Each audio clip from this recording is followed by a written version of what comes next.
विष्णु पुराण।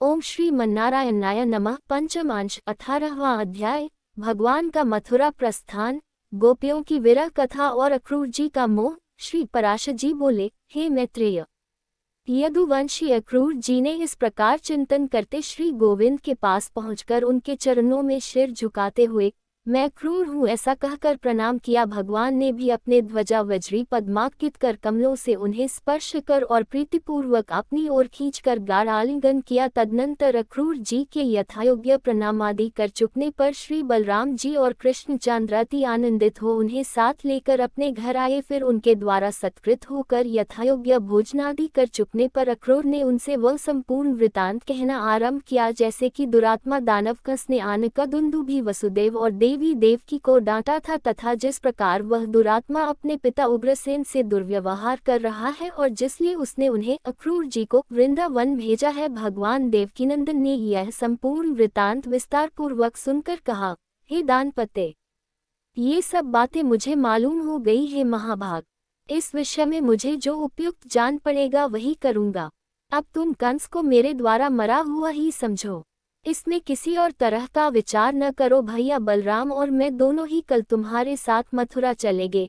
हमारे साथ ही दूसरे बड़े बूढ़े गोप भी बहुत सा उपहार लेकर जाएंगे। हे वीर, आप यह रात्रि सुखपूर्वक बिताइए, किसी प्रकार की चिंता न कीजिए। 3 रात्रि के भीतर मैं कंस को उसके अनुचरों सहित अवश्य मार डालूंगा।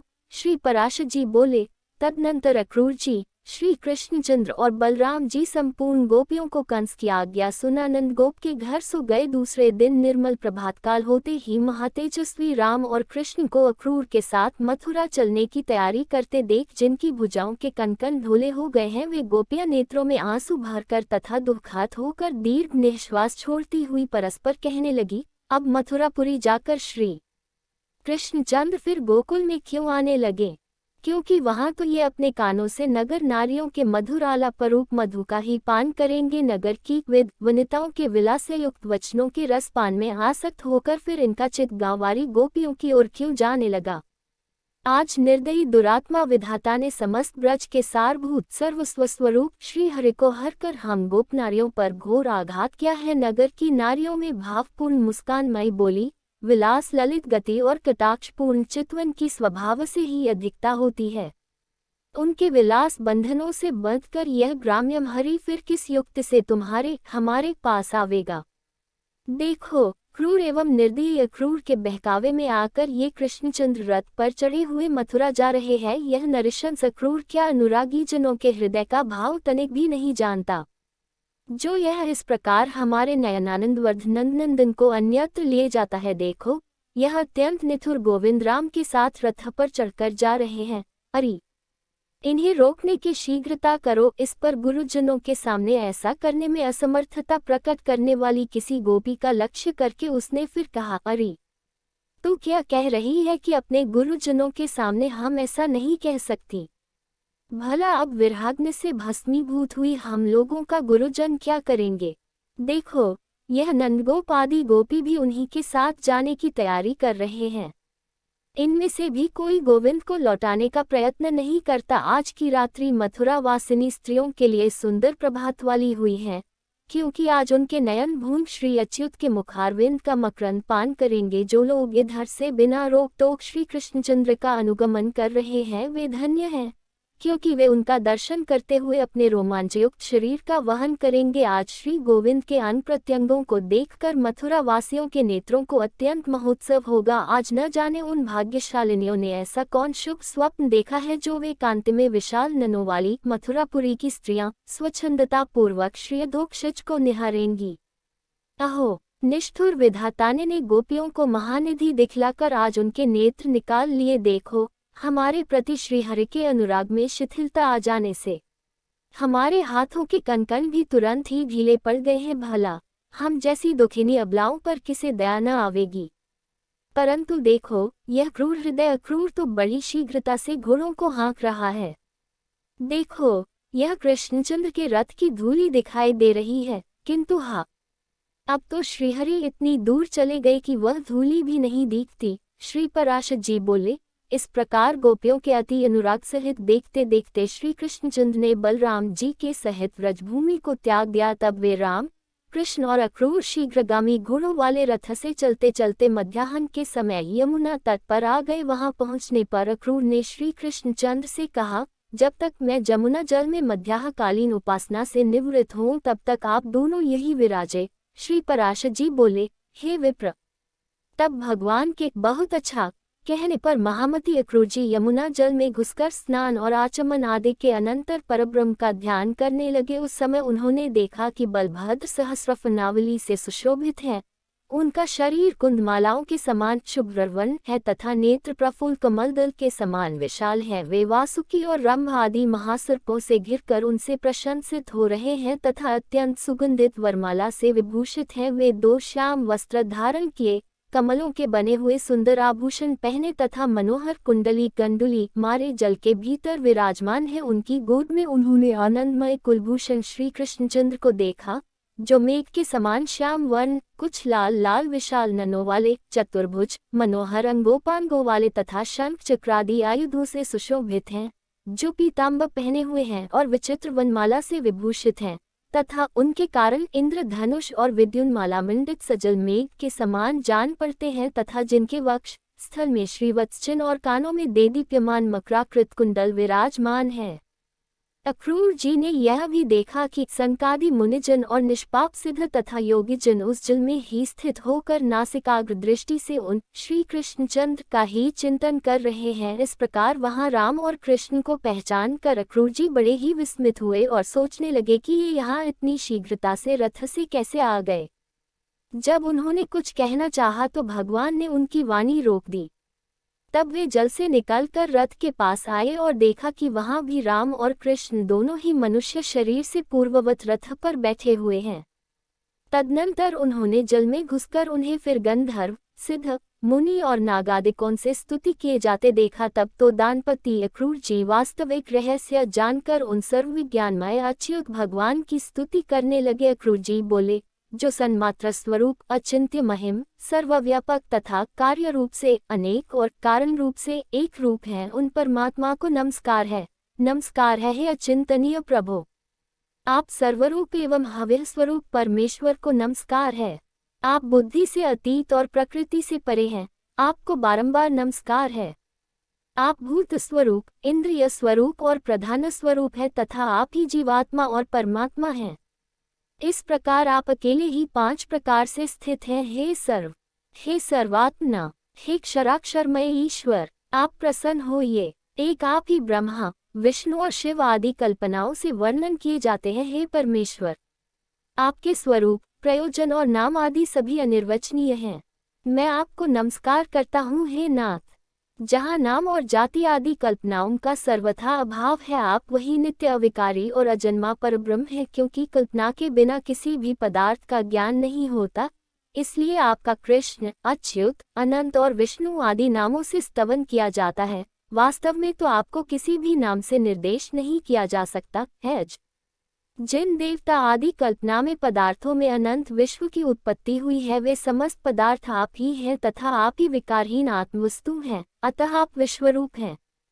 हे प्रभो, इन संपूर्ण पदार्थों में आपसे भिन्न और कुछ भी नहीं है। आप ही ब्रह्मा, महादेव, अर्यमा, विधाता, धाता, इंद्र, वायु, अग्नि, वरुण, कुबेर और यम हैं। इस प्रकार एक आप ही भिन्न भिन्न कार्य वाले अपनी शक्तियों के भेद से इस संपूर्ण जगत की रक्षा कर रहे हैं। हे विश्वेश, सूर्य की किरण रूप होकर आप ही वृष्टि द्वारा विश्व की रचना करते हैं, अतः यह गुणमय प्रपंच आपका ही रूप है। सतपद ओम तत्सत, इस रूप से जिसका वाचक है वह ओम अक्षर आपका परम स्वरूप है। आपके उस ज्ञानात्मा सदसित स्वरूप को नमस्कार है। हे प्रभो, वासुदेव, संकर्षण, प्रद्युम्न और अनिरुद्ध स्वरूप आपको बारंबार नमस्कार है। 19वां अध्याय। ओम श्रीमन्नारायणाय नमः। पंचम अंश। भगवान का मथुरा प्रवेश। रजकवध तथा माली पर कृपा। श्री पराशर जी बोले, यदुकुलोत्पन्न अक्रूर जी ने श्री विष्णु भगवान का जल के भीतर इस प्रकार स्तवन कर उन सर्वेश्वर का मनःकल्पित धूप, दीप और पुष्पादि से पूजन किया। उन्होंने अपने मन को अन्य विषयों से हटाकर उन्हीं में लगा दिया और चिरकाल तक उन ब्रह्मभूत में ही समाहित भाव से स्थित रहकर फिर समाधि से विरत हो गए। तदनंतर महामती अक्रूर जी अपने को कृतकृत्य सा मानते हुए यमुना जल से निकलकर फिर रथ के पास चले आए। वहां आकर उन्होंने आश्चर्य युक्त नेत्रों से राम और कृष्ण को पूर्ववत रथ में बैठा देखा। उस समय श्री कृष्णचंद्र ने अक्रूर जी से कहा। श्री कृष्ण जी बोले, अक्रूर जी, आपने अवश्य ही यमुना जल में कोई आश्चर्यजनक बात देखी है, क्योंकि आपके नेत्र आश्चर्यचकित दिख पड़ते हैं।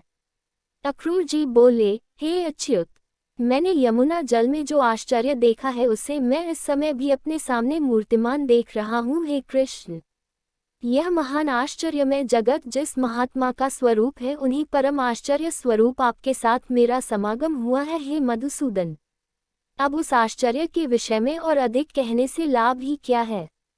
चलो, हमें शीघ्र ही मथुरा पहुंचना है। मुझे कंस से बहुत भय लगता है। दूसरे के दिए हुए अन्न से जीने वाले पुरुषों के जीवन को धिक्कार है।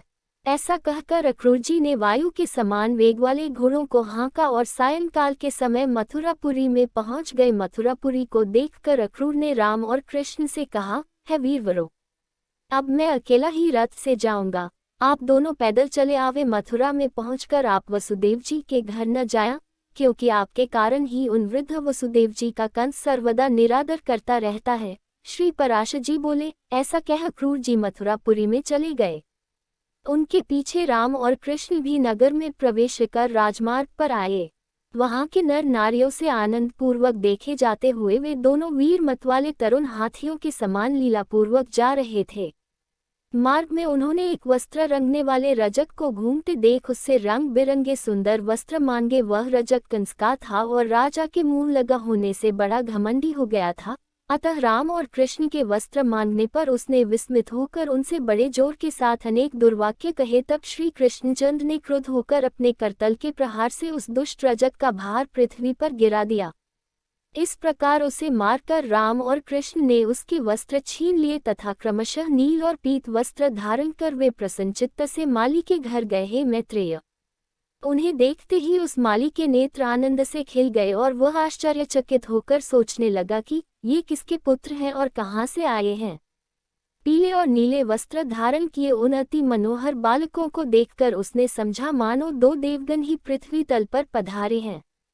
जब उन विकसित मुखकमल बालकों ने उससे पुष्प मांगे तो उसने अपने दोनों हाथ पृथ्वी पर टेककर शिर से भूमि को स्पर्श किया। फिर उस माली ने उन दोनों से कहा, हे नाथ, आप बड़े ही कृपालु हैं जो मेरे घर पधारे।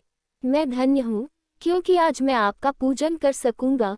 तदनंतर उसने देखिए, ये बहुत सुंदर है, ये बहुत सुंदर है, इस प्रकार प्रसन्न मुख से लुभा कर उन्हें इच्छानुसार पुष्प दिए। उसने उन दोनों पुरुष श्रेष्ठों को पुनः पुनः प्रणाम कर अति निर्मल और सुगंधित मनोहर पुष्प दिए। तब कृष्णचंद्र ने भी प्रसन्न होकर उस माली को यह वर दिया कि हे भद्र, मेरे आश्रित रहने वाली लक्ष्मी तुझे कभी न छोड़ेगी। हे सौम्य, तेरे बल और धन का ह्रास कभी न होगा और जब तक दिन सूर्य की सत्ता रहेगी तब तक तेरी संतान का उच्छेद न होगा। तू भी यावत जीवन नाना प्रकार के भोग भोगता हुआ अंत में मेरी कृपा से मेरा स्मरण करने के कारण दिव्य लोक को प्राप्त होगा। हे भद्र, तेरा मन सर्वदा धर्मपरायण रहेगा तथा तेरे वंश में जन्म लेने वालों की आयु दीर्घ होगी। हे महाभाग, जब तक सूर्य रहेगा तब तक तेरे वंश में उत्पन्न हुआ कोई भी व्यक्ति उपसर्ग, आकस्मिक रोग आदि दोषों को प्राप्त न होगा। श्री पराशर जी बोले, हे मुनिश्रेष्ठ, ऐसा कहकर श्री कृष्णचंद्र बलभद्र जी के सहित मालाकार से पूजित हो उसके घर से चल दिए। 20वां अध्याय। ओम श्रीमन्नारायणाय नमः। पंचम अंश। कुब्जा पर कृपा, धनुर्भंग, कुवलयापीड और चाणूरादि मल्लों का नाश तथा कंसवध। श्री पराशर जी बोले, तदनंतर श्री कृष्णचंद्र ने राजमार्ग में एक नवयौवना कुजा स्त्री को अनुलिपन का पात्र लिए आती देखा। तब श्री कृष्ण ने उससे विलासपूर्वक कहा, अहि कमललोचने, तू सच सच बता, यह अनुलिपन किसके लिए ले जा रही है। भगवान कृष्ण के कामुक पुरुष की भांति इस प्रकार पूछने पर अनुरागिनी कुब्जा ने उनके दर्शन से हठात आकृष्टचित हो अति ललित भाव से इस प्रकार कहा, हे कांत, क्या आप मुझे नहीं जानते? मैं अनेकवक्रा नाम से विख्यात हूँ। राजा कंस ने मुझे अनुलिपन कार्य में नियुक्त किया है। राजा कंस को मेरे अतिरिक्त और किसी का पीसा हुआ उपटन पसंद नहीं है, अतः मैं उनकी अत्यंत कृपा पात्री हूँ। श्री कृष्ण जी बोले, हे सुमुस्त्री, यह सुंदर सुगंध में अनुलेपन तो राजा के ही योग्य है, हमारे शरीर के योग्य भी कोई अनुलेपन हो तो दो। श्री पराशर जी बोले। यह सुनकर कुब्जा ने कहा, लीजिए, और फिर उन दोनों को आदरपूर्वक उनके शरीर योग्य चंदनादि दिए। उस समय वे दोनों पुरुष श्रेष्ठ कपोल आदि अंगों में पत्र रचना विधि से यथावत अनुलिप्त होकर इंद्रधनुष युक्त श्याम और श्वेत मेघ के समान सुशोभित हुए। तत्पश्चात उल्लापन सीधा करने की विधि जानने वाले भगवान कृष्णचंद्र ने उसकी ठोड़ी में अपनी आगे की 2 अंगुलियां लगा उसे उचका कर हिलाया तथा उसके पैर अपने पैरों से दबा लिए। इस प्रकार श्री केशव ने उसे ऋजुकाया सीधे शरीर वाली कर दी। तब सीधी हो जाने पर वह संपूर्ण स्त्रियों में सुंदरी हो गई। तब वह श्री गोविंद का पल्ला पकड़कर अंतर्गर्भित प्रेम भार से अलसाई हुई विलस ललित वाणी में बोली, आप मेरे घर चलिए। उसके ऐसा कहने पर श्री कृष्णचंद्र ने उस कुब्जा से, जो पहले अनेकों अंगों से टेढ़ी थी परंतु अब सुंदरी हो गई थी, बलराम जी के मुख की ओर देखकर हंसते हुए कहा, हाँ, तुम्हारे घर भी आऊंगा। ऐसा कहकर श्री हरि ने उसे मुस्काते हुए विदा किया और बलभद्र के मुख की ओर देखते हुए जोर जोर से हंसने लगे। तदनंतर पत्र रचनादि विधि से अनुलिप्त तथा चित्र विचित्र मालाओं से सुशोभित राम और कृष्ण क्रमशः नीलांबर और पीतांबर धारण किए हुए यज्ञशाला तक आए। वहां पहुंचकर उन्होंने यज्ञ रक्षकों से उस यज्ञ के उद्देश्य स्वरूप धनुष के विषय में पूछा और उनके बतलाने पर श्री कृष्णचंद्र उसे सहसा उठाकर उस पर प्रत्यंचा डोरी चढ़ाने लगे। उस पर बलपूर्वक प्रत्यंचा चढ़ाते समय वह धनुष टूट गया। उस समय उसने ऐसा घोर शब्द किया कि उससे संपूर्ण मथुरा पूरी गूंज उठी। तब धनुष टूट जाने पर उसके रक्षकों ने उन पर आक्रमण किया। उस रक्षक सेना का सहायक वे दोनों बालक धनुषशाला से बाहर आए। तदनंतर अक्रूर के आने का समाचार पाकर तथा उस महान धनुष को भग्न हुआ सुनकर कंस ने चाणूर और मुष्टिक से कहा। कंस बोला, यहाँ दोनों गोपाल बालक आ गए हैं, वे मेरा प्राण हरण करने वाले हैं, अतः तुम दोनों मल्लयुद्ध से उन्हें मेरे सामने मार डालो। यदि तुम लोग मल्लयुद्ध में उन दोनों का विनाश करके मुझे संतुष्ट कर दोगे तो मैं तुम्हारी समस्त इच्छाएं पूर्ण कर दूंगा। मेरे इस कथन को तुम मिथ्या न समझना, तुम न्याय से अथवा अन्याय से मेरे इन महाबलवान अपकारियों को अवश्य मार डालो। उनके मारे जाने पर यह साम्राज्य हमारा और तुम दोनों का सामान्य होगा। मल्लों, इस प्रकार आज्ञा दे कंस ने अपने महावत को बुलाया और उसे आज्ञा दी कि तू कुवलयापीठ हाथी को मल्लों की रणभूमि के द्वार पर खड़ा रख और जब वे गोपकुमार युद्ध के लिए यहाँ आवे तो उन्हें इससे नष्ट करा दे। इस प्रकार उसे आज्ञा देकर और समस्त सिंहासनों को यथावत रखे देखकर जिसकी मृत्यु पास आ गई है वह कंस सूर्योदय की प्रतीक्षा करने लगा। प्रातःकाल होने पर समस्त मंचों पर नागरिक लोग और राजंचों पर अपने अनुचरों के सहित राजा लोग बैठे। तदनंतर रणभूमि के मध्य भाग के समीप कंस ने युद्ध परीक्षकों को बैठाया और फिर स्वयं आप भी एक ऊंचे सिंहासन पर बैठा। वहां अंतःपुर की स्त्रियों के लिए पृथक मचान बनाए गए थे तथा मुख्य मुख्य वारांगनाओं और नगर की महिलाओं के लिए भी अलग अलग मंच थे। कुछ अन्य मंचों पर नंदगोप आदि गोपगण बिठाए गए थे और उन मंचों के पास ही अक्रूर और वसुदेव जी बैठे थे नगर की नदियों के बीच में। चलो, अंतकाल में ही पुत्र का मुख तो देख लूंगा, ऐसा विचार कर पुत्र के लिए मंगल कामना करती हुई देवकी जी बैठी थी। तदनंतर जिस समय तूर्य आदि के बजने तथा चाणूर के अत्यंत उछलने और मुष्टिक के ताल ठोंकने पर दर्शक हाहाकार कर रहे थे, गोपी वेशधारी वीर बालक बलभद्र और कृष्ण कुछ हंसते हुए रंगभूमि के द्वार पर आए। वहां आते ही महावत की प्रेरणा से कुवलयापीठ नामक हाथी उन दोनों गोप कुमारों को मारने के लिए बड़े वेग से दौड़ा है। द्विज श्रेष्ठ, उस समय रंगभूमि में महान हाहाकार मच गया तथा बलदेव जी ने अपने अनुज कृष्ण की ओर देखकर कहा, हे महाभाग, इस हाथी को शत्रु ने ही प्रेरित किया है, अतः इसे मार डालना चाहिए। हे द्विज, ज्येष्ठ भ्राता बलराम जी के ऐसा कहने पर शत्रुसूदन श्री श्याम सुंदर ने बड़े जोर से सिंहनाद किया। फिर केशी का वध करने वाले भगवान श्री कृष्ण ने बल में ऐरावत के समान उस महाबली हाथी की सूंड अपने हाथ से पकड़कर उसे घुमाया। भगवान कृष्ण यद्यपि संपूर्ण जगत के स्वामी हैं तथापि उन्होंने बहुत देर तक उस हाथी के दांत और चरणों के बीच में खेलते खेलते अपने दाएं हाथ से उसका बायां दांत उखाड़कर उससे महावत पर प्रहार किया। इससे उसके सिर के सैकड़ों टुकड़े हो गए। उसी समय बलभद्र जी ने भी क्रोधपूर्वक उसका दायां दांत उखाड़कर उससे आसपास खड़े हुए महावतों को मार डाला। तदनंतर महाबली रोहिणी नंदन ने रोषपूर्वक अति वेग से उछलकर उस हाथी के मस्तक पर अपनी बाईं लात मारी। इस प्रकार वह हाथी बलभद्र जी द्वारा लीलापूर्वक मारा जाकर इंद्र वजह से आहत पर्वत के समान गिर पड़ा। तब महावत से प्रेरित कुवलयापीठ को मारकर उसके मद और रक्त से लथपथ राम और कृष्ण उसके दांतों के लिए हुए गर्वयुक्त लीलामयी चितवन से निहारते उस महान रंगभूमि में इस प्रकार आए जैसे मृग समूह के बीच में सिंह चला जाता है। उस समय महान रंगभूमि में बड़ा कोलाहल होने लगा और सब लोगों में ये कृष्ण है, ये बलभद्र है, ऐसा विस्मय छा गया। वे कहने लगे, जिसने बालघातिनी घोर राक्षसी पूतना को मारा था, शंकर को उलट दिया था और यमलार्जुन को उखाड़ डाला था, वह यही है। जिस बालक ने कालियनाग के ऊपर चढ़कर उसका मान मर्दन किया था और 7 रात्रि तक महापर्वत गोवर्धन को अपने हाथ पर धारण किया था, वह यही है। जिस महात्मा ने अरिष्टासुर, धेनुकासुर और केशी आदि दुष्टों को लीला से ही मार डाला था, देखो वह अच्युत यही है। ये इनके आगे इनके बड़े भाई महाबाहु बलभद्र जी हैं, जो बड़े लीलापूर्वक चल रहे हैं।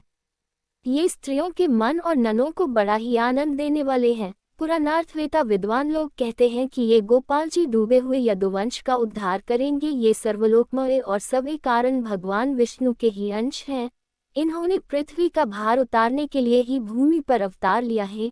राम और कृष्ण के विषय में पूर्ववासियों के इस प्रकार कहते समय देवकी के स्तनों से स्नेह के कारण दूध बहने लगा और उसके हृदय में बड़ा अनुताप हुआ। पुत्रों का मुख देखने से अत्यंत उल्लास सा प्राप्त होने के कारण वसुदेव जी भी मानो आए हुए बुढ़ापे को छोड़कर फिर से नवयुवक से हो गए। राजा के अंतःपुर की स्त्रियां तथा नगर निवासिनी महिलाएं भी उन्हें एकटक देखते देखते न छकी। वे परस्पर कहने लगी, अरे सखी, अरुण नयन से युक्त श्री कृष्णचंद्र का अति सुंदर मुख तो देखो, जो कुवलयापीठ के साथ युद्ध करने के परिश्रम से स्वेदबिंदुपूर्ण होकर हिमकंठ से चित शरतकालीन प्रफुल्ल कमल को लज्जित कर रहा है। अरे, इसका दर्शन करके अपने नेत्रों का होना सफल कर लो। एक स्त्री बोली, हे भामिनी, इस बालक का यह श्रीवत्सान के युक्त परम तेजस्व वक्षस्थल तथा शत्रुओं को पराजित करने वाली दोनों भुजाएं तो देखो। दूसरी शून्य, अरे, क्या तुम नीलांबर धारण किए इन दुग्ध चंद्र अथवा कमलनाल के समान शुभ्रवर्ण बलदेव जी को आते हुए नहीं देखती हो। तीसरी शून्य, अरे सखियों, अखाड़े में चक्कर देकर घूमने वाले चाणूर और मुष्टिक के साथ क्रीड़ा करते हुए बलभद्र तथा कृष्ण का हंसना तो देखो। चौथी खाए सखियों, देखो तो चाणूर से लड़ने के लिए ये हरि आगे बढ़ रहे हैं। क्या इन्हें छुड़ाने वाले कोई भी बड़े बूढ़े यहाँ नहीं हैं? कहाँ तो यौवन में प्रवेश करने वाले सुकुमार शरीर श्याम और कहाँ वज्र के समान कठोर शरीर वाला यह महान असुर। ये दोनों नवयुवक तो बड़े ही सुकुमार शरीर वाले हैं, किंतु इनके प्रतिपक्षी ये चाणूर आदि दैत्य मल अत्यंत दारुण है। मल्लयुद्ध के परीक्षक गुणों का यह बहुत बड़ा अन्याय है, जो वे मध्यस्थ होकर भी इन बालकों और बलवान मल्लों के युद्ध की उपेक्षा कर रहे हैं। श्री पराशर जी बोले, नगर की स्त्रियों के इस प्रकार वार्तालाप करते समय भगवान कृष्णचंद्र अपनी कमर कसकर उन समस्त दर्शकों के बीच में पृथ्वी को कंपायमान करते हुए रंगभूमि में कूद पड़े। श्री बलभद्र जी भी अपने भुजदंडों को ठोकते हुए अति मनोहर भाव से उछलने लगे।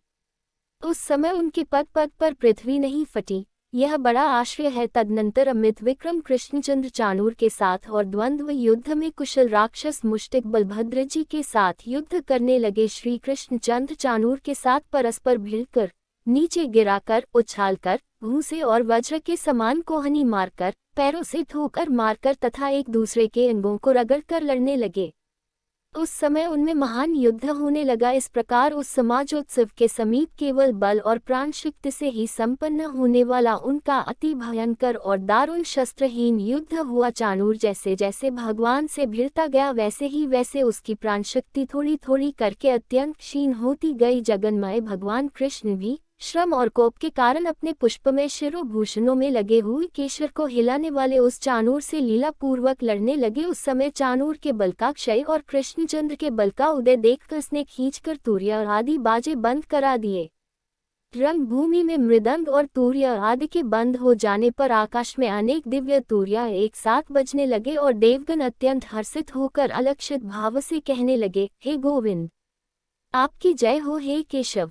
आप शीघ्र ही इस चाणूर दानव को मार डालिए। भगवान मधुसूदन बहुत देर तक चाणूर के साथ खेल करते रहे, फिर उसका वध करने के लिए उद्यत होकर उसे उठाकर घुमाया। शत्रु विजयी श्री कृष्णचंद्र ने उस दैत्य मल्ल को सैकड़ों बार घुमाकर आकाश में ही निर्जीव हो जाने पर पृथ्वी पर पटक दिया। भगवान के द्वारा पृथ्वी पर गिराए जाते ही चाणूर के शरीर के सैकड़ों टुकड़े हो गए और उस समय उसने रक्तस्राव से पृथ्वी को अत्यंत कीचड़ में कर दिया। इधर जिस प्रकार भगवान कृष्ण चाणूर से लड़ रहे थे, उसी प्रकार महाबली बलभद्र जी भी उस समय दैत्य मल मुष्टिक से भिड़े हुए थे। बलराम जी ने उसके मस्तक पर भूसों से तथा वक्षस्थल में जानु से प्रहार किया और उस गतायु दैत्य को पृथ्वी पर पटक कर रौंद डाला। तदनंतर श्री कृष्णचंद्र ने महाबली मल्लराज तोषल को बाएं हाथ से घूसा मारकर पृथ्वी पर गिरा दिया। मल्ल श्रेष्ठ चाणूर और मुष्टिक के मारे जाने पर तथा मल्लराज तोषल के नष्ट होने पर समस्त मल्लगण भाग गए। तब कृष्ण और संकर्षण अपने समवयस्क गोपों को बलपूर्वक खींचकर आलिंगन करते हुए हर्ष से रंगभूमि में उछलने लगे। तदनंतर कंस ने क्रोध से नेत्र लाल करके वहां एकत्रित हुए पुरुषों से कहा, अरे इस समाज से इन दोनों ग्वाल बालों को बलपूर्वक निकाल दो। पापी नंद को लोहे की श्रृंखला में बांधकर पकड़ लो तथा वृद्ध पुरुषों के अयोग्य दंड देकर वासुदेव को भी मार डालो। मेरे सामने कृष्ण के साथ ये जितने गोपगण उछल रहे हैं, इन सबको भी मार डालो तथा इनकी गौएं और जो कुछ अन्य धन हो वह सब छीन लो। जिस समय कंस इस प्रकार आज्ञा दे रहा था, उसी समय श्री मधुसूदन हंसते हंसते उछलकर मंच पर चढ़ गए और शीघ्रता से उसे पकड़ लिया तथा उसे केशों द्वारा खींचकर पृथ्वी पर पटक दिया और उसके ऊपर आप भी कूद पड़े। इस समय उसका मुकुट सिर से खिसककर अलग गिर गया था। संपूर्ण जगत के आधार भगवान कृष्ण के ऊपर गिरते ही उग्रसेनात्मज राजा कंस ने अपने प्राण छोड़ दिए। तब महाबली कृष्णचंद्र ने मृतक कंस के केश पकड़कर उसके देह को रंगभूमि में घसीटा। कंस का देह बहुत भारी था, इसलिए उसे घसीटने से महान जल प्रवाह के वेग से हुई दरार के समान पृथ्वी पर परेखा बन गई। श्री कृष्णचंद्र द्वारा कंस के पकड़ लिए जाने पर उसके भाई सुमाली क्रोधपूर्वक आक्रमण किया, उसे बलराम जी ने लीला से ही मार डाला। इस प्रकार मथुरापति कंस को कृष्णचंद्र द्वारा अवज्ञा पूर्वक मरा हुआ देखकर रंगभूमि में उपस्थित संपूर्ण जनता हाहाकार करने लगी। उसी समय महाबाहु कृष्णचंद्र ने बलदेव जी सहित वसुदेव और देवकी के चरण पकड़ लिए। तब जन्म के समय कहे हुए भगवद्वाक्यों का स्मरण हो आने से वसुदेव और देवकी ने श्री जनार्दन को पृथ्वी पर से उठा लिया तथा उनके सामने प्रणत भाव से खड़े हो गए। श्री वासुदेव जी बोले, हे प्रभु, अब आप हम पर प्रसन्न होइए। हे केशव, आपने आत्री देवगणों को जो वर दिया था वह हम दोनों पर अनुग्रह करके पूर्ण कर दिया। आपने जो मेरी आराधना से दुष्टजनों के नाश के लिए मेरे घर में जन्म लिया, उससे हमारे कुल को पवित्र कर दिया है। आप सर्वभूतमय हैं और समस्त भूतों के भीतर स्थित हैं। हे समस्तात्मन, भूत और भविष्यत आपसे प्रवृत्त होते हैं। हे अचिंत्य, हे सर्वदेव में, हे अच्युत, समस्त यज्ञों से आप ही का यजन किया जाता है तथा हे परमेश्वर, आप ही यज्ञ करने वालों के याजक और यज्ञ स्वरूप हैं। हे जनार्दन, आप तो संपूर्ण जगत की उत्पत्ति स्थान है। आपके प्रति पुत्रवात्सल्य के कारण जो मेरा और देवकी का चित्त भ्रांति युक्त हो रहा है, यह बड़ी ही हंसी की बात है। आप आदि और अंत से रहित हैं तथा समस्त प्राणियों की उत्पत्ति करता है। ऐसा कौन मनुष्य है जिसकी जिह्वा आपको पुत्र कहकर संबोधन करेगी। हे जगन्नाथ, जिन आपसे यह संपूर्ण जगत उत्पन्न हुआ है, वही आप बिना माया शक्ति के और किस प्रकार हमसे उत्पन्न हो सकते हैं। जिसमें संपूर्ण स्थावर जंगम जगत स्थित है, वो प्रभु कुक्षी कोख और गोद में शयन करने वाला मनुष्य कैसे हो सकता है। हे परमेश्वर, वही आप हम पर प्रसन्न होइए और अपने अंशावतार से विश्व की रक्षा कीजिए। आप मेरे पुत्र नहीं हैं। हे ईश, ब्रह्मा से लेकर वृक्षादि पर्यंत यह संपूर्ण जगत आप ही से उत्पन्न हुआ है। फिर हे पुरुषोत्तम, आप हमें क्यों मोहित कर रहे हैं। हे निर्भय, आप मेरे पुत्र हैं। इस माया से मोहित होकर मैंने कंस से अत्यंत भय माना था और उस शत्रु के भय से ही मैं आपको गोकुल ले गया था। हे ईश, आप वही रहकर इतने बड़े हुए हैं, इसलिए अब आप में मेरी ममता नहीं रही है। अब तक मैंने आपके ऐसे अनेक कर्म देखे हैं जो रुद्र, मरुदगण, अश्विनी कुमार और इंद्र के लिए भी साध्य नहीं है। अब मेरा मोह दूर हो गया है। हे ईश, मैंने निश्चयपूर्वक जान लिया है कि आप साक्षात श्री विष्णु भगवान ही जगत के उपकार के लिए प्रकट हुए हैं।